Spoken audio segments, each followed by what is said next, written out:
Hello বন্ধুরা, আপনারা সকলে কেমন আছেন? আশা করি সকলে ভালো আছেন। আমি সুপর্ণা আপনাদের কাছে নিয়ে চলে এসেছি আবারও এক নতুন নিউজ। বন্ধুরা, 3,20,000 ভোটারদের শুনানিতে ইতিমধ্যেই ডেকেছে নির্বাচন কমিশন এবং প্রথম শুনানির ডাকে যারা অনুপস্থিত ছিলেন তাদের কি যে ফাইনাল লিস্ট সেখানে কি নাম উঠবে না, নাকি পরবর্তীতে আপনারা আবারও সুযোগ পাবেন, সমস্তটাই জানাবো আজকের এই ভিডিওতে। কারণ কড়া নির্দেশিকা জারি করেছে নির্বাচন কমিশন, তাই সেখানে যেন কোনো ত্রুটি না হয় সেটাই তিনি চাইছেন।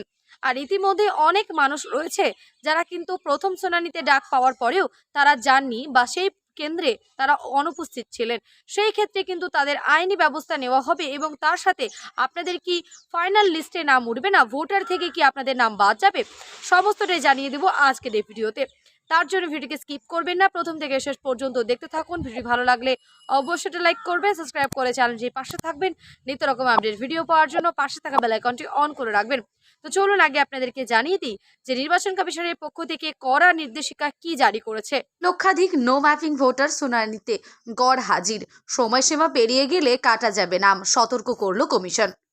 শুনানি নোটিশ গিয়েছিল কিন্তু শুনানি সাড়া দেননি এমন নো ম্যাপিং ভোটারের 2002 সালের ভোটার তালিকায় নিজের ও কোনো আত্মীয়ের নাম নেই সংখ্যা ছাড়ালো 3,20,000। কমিশন সূত্রে খবর, দিনক্ষণ জানিয়ে প্রায় 32 লক্ষ নো ম্যাপিং ভোটারের শুনানির নোটিশ পাঠানো হয়েছিল। তাদের শুনানি প্রায় শেষ পর্যায়ে। যাদের ডাকা হয়েছিল তাদের মধ্যে প্রায় 10% বা 3,20,000 ভোটার গড় হাজির।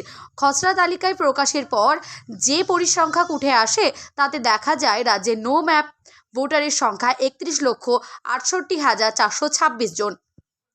নির্ধারিত সূচি অনুযায়ী 7 ফেব্রুয়ারি এসআইআর শুনানির শেষ দিন।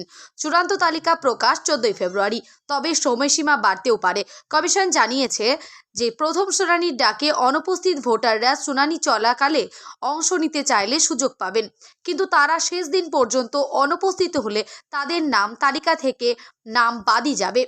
এইদিকে শুনানির কেন্দ্রে ভাঙচুরের ঘটনায় কড়া মনোভাব দেখালো কমিশন। প্রতিটি জেলার প্রতিটি তাদের নির্দেশ শুনানি কেন্দ্রের নিরাপত্তা নিশ্চিত করতেই হবে।